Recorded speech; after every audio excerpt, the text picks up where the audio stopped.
Hi, Karen Curry Parker here with your weekly Human Design Evolution Report. It's a beautiful day. I'm outside. The weather is warm, albeit cloudy and humid. My daughter's inside playing the violin. We spent the morning watching the Babysitters Club, a couple of episodes of the Babysitters Club on Netflix. An incredible series, by the way. If you have a middle school age daughter, watch this series with your daughter. It's going to give you some really wonderful prompts for some deep, meaningful conversations. I'm telling you all this because I'm demonstrating to you the importance of being, which is my goal for today. It's not a doing day, it's a being day. And I'm practicing because the energy this week doesn't necessarily support us so much in gaining momentum through action, but rather gives us the initiative and the energy to remind us that before we move into action, we have to first be aligned. We have to hold the right set of meanings, the right motivations and drive, the right emotional energy for us to be able to create in a way that is sustainable. If we are not aligned before we act, then we are reacting. And that reactivity isn't sustainable and often creates a greater degree of tension and crisis.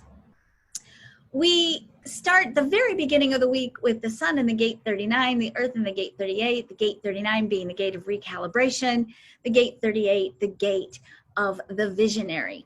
As we work with that energy, the tail end of that energy, we are continuing to look at those places where we are uncomfortable, where we are struggling, and to use those struggles, that discomfort, as a pushing off point for clarity for what it is we really want to be creating. It's a place where we're using contrast, the contrast of the pain or the tension or the pressure of our experience to begin to craft a vision of where we really want to go. What do we really want to build now that we're in the process of dismantling the collective infrastructure that does not support the true story of who we are?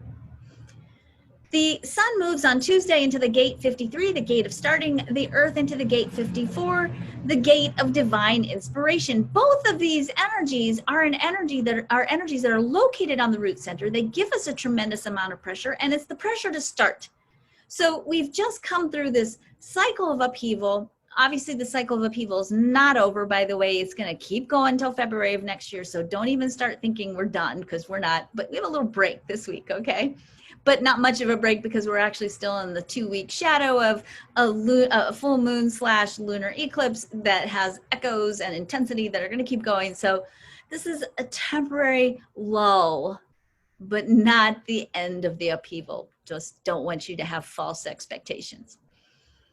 When things change, or when we see injustice, or when we have a deep beginning sense of what we want to have different, or when we are uncomfortable, we don't like it. And we are so deeply entrained to do something about it that we very often leap into action once we have a slight bit of discomfort, or we have a little bit of a niggling of what it is that we want to do. I want to caution you against that this week, because even though the sun and the earth are kind of giving us this push to get going, get going, get going, the rest of the chart, the rest of the planets are really kind of saying, not yet. And here's what we need to be doing in conjunction with being initiated this week into at least contemplating what's next. Let's remember that for us to take right action that is sustainable, and that's the key here, is sustainability. For us to take right action that's going to last, that's going to endure, that's going to bring us change, that allows us to begin to build a foundation that's strong enough for us to build something much bigger and more beautiful on it, we have to create aligned action. It's action that has to be clear of hidden motivations, hidden agendas, underlying unmet needs. It needs to be action that's rooted in a deep state of faith and belief in the possibility of what's next. We can't compromise. We can't build with those hidden agendas that we very often create with, because if we do, whatever we end up building is going to end up standing on a rickety foundation, and it's just going to be subject to being dismantled or exploded or imploded again and again and again. If we want to see enduring change, if we want to have action, take the right actions that are going to build lasting change, we have to be aligned. We have to explore our beliefs. We have to explore the codes that activate our own sense of self-worth. We have to make sure that we are deeply rooted in our own state of integrity before we can move forward. And certainly the planets this week are begging us, please, please, please, please, please, take some time this week to get yourself together, to get yourself aligned with the vision of what you want. Mercury still continues in its retrograde cycle until next week, the 12th, with the into the gate 52, which is the gate of stillness. Sometimes it's called the gate of perspective. That's what I like to call it. It's an energy that invites us to take a big picture's perspective. This is our final gate in the retrograde cycle before we move in the direct cycle and revisit everything we just revisited.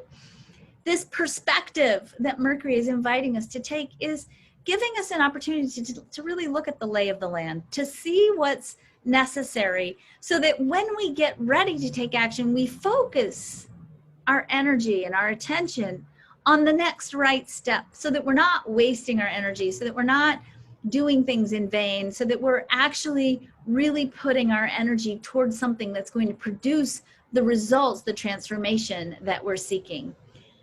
Venus gets a little bit of a plot twist going here. Venus is in the gate 16, the gate of zest, giving us a little bit of enthusiasm.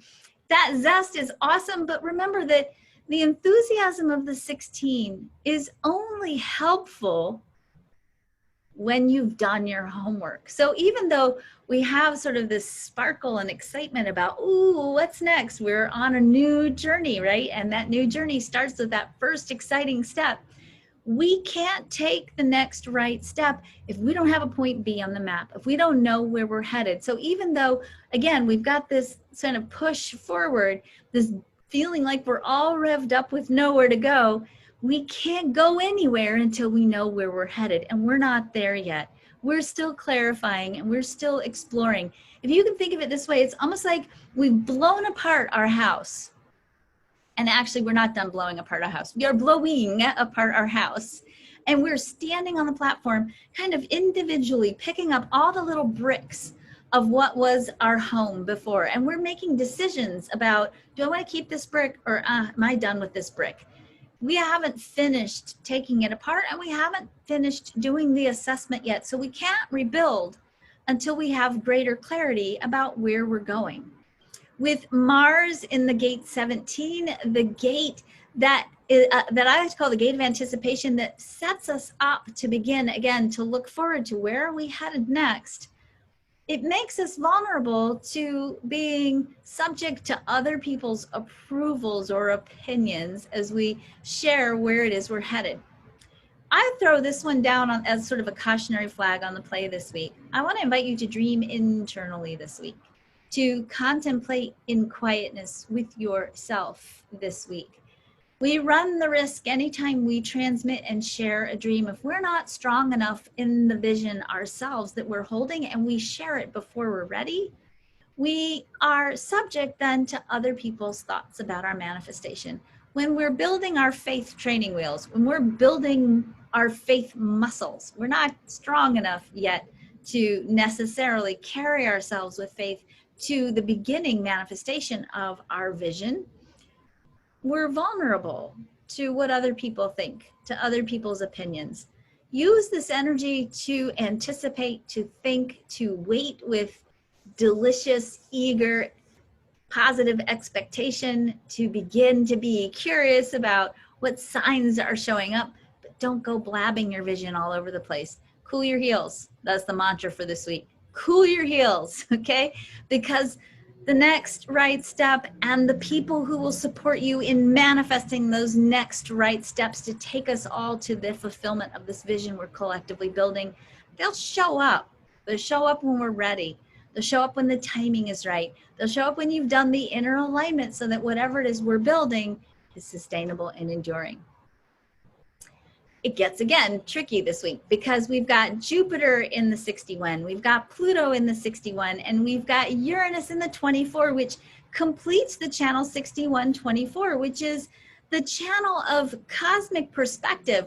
We are not only looking at the big picture individually, personally, we're looking at our unique place in the cosmic plan. We're looking at the big picture and we're asking ourselves why.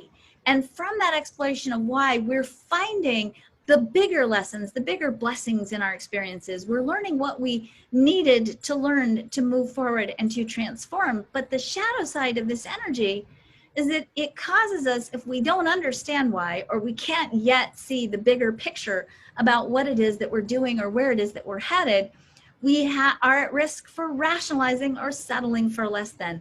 This puts a tremendous amount of pressure on our minds. We want to figure out, where are we going? What's the next step? We want to figure out how we're going to make the ideas that we have manifest. We want to take that divine inspiration because we're so afraid that we're going to miss the boat. You're not. And there's nothing you can do to figure out the next right step. Divine mind is so infinitely more resource rich, creative, if you will, than our little human brains, our little conditioned human minds that are still unraveling and untangling ourselves from the karma of our own pain and our own loss of our sense of value. Don't let that part of yourself try to rationalize the next right step. This, to me, is the beauty of human design. Strategy gives us a really strong default way of making decisions, even when we're, actually, I would say, especially when we're inspired. Because inspiration oftentimes causes us to go run and do things. And sometimes when we go run and do things and we're not waiting, and every single type in the human design system, including manifestors, have some sort of waiting process associated with their alignment with the next right step. If we are leaping ahead without waiting, jumping into things that we think we figured out, or rationalizing something that maybe isn't really true to the big picture, the true story of who we are, and we're jumping the gun, we're not going to be ready when it's time for us to be ready. We're going to arrive at the starting line depleted, misaligned, exhausted, bitter, frustrated, angry, disappointed, fill in the blank. You can add anything else you want to add to that as well. Burned out, really. The world needs us to sustain ourselves so that we can create sustainable change. We can't create sustainably if we ourselves are not sustainable. And if we're pushing against right timing, and we're pushing against divine mind, and we're pushing against the perfect unfolding of the plan because we're eager and we're ready and we want to get this over with, and we're tired of being in the state of transition, and we're tired of viruses, and we're tired of everything else that's going on. I want to leave with you with what I always tell my children. Life is long. It's long enough for us to get clarity. It's long enough for us to get aligned. It's long enough for us to work out all these kinks and bugs in our human story. It's long enough for us to do the inner work that we need to do to make sure that we are, each and every one of us, supporting every human being having an equal voice at the table. It is long enough for us to do what we need to do to be ready to set into place the next right action when the timing is right, that's going to support the creation of a sustainable, equitable, just, sustainable, peaceful world. We can't do it if we jump the gun. So all those things we know to do to temper ourselves: sleep, rest, play, create, meditate, draw, journal, practice gratitude, pray, be with people who support us, connect with like-minded members of our community, read, play with your dog, hang out with your kids, cuddle up with your loved ones. All of these things that we know make us feel better. Do those things this week. Do those things this week, not because they're frivolous, not because you're ignoring the pain of the world, not because you can't get out from under the pressure of knowing you're here on a mission, and if you don't fulfill this mission, you're going to fail. You're not failing your mission. Life is long enough for you to create from an aligned place. And pace yourself. We are only midway through this cycle we're in. So do what you need to do to make sure you endure in a beautiful, joyful, expanded way during the cycle. Take care of yourselves this week. Next week, things change again. Have a great week. Take care of yourselves. I'll talk to you later. Bye.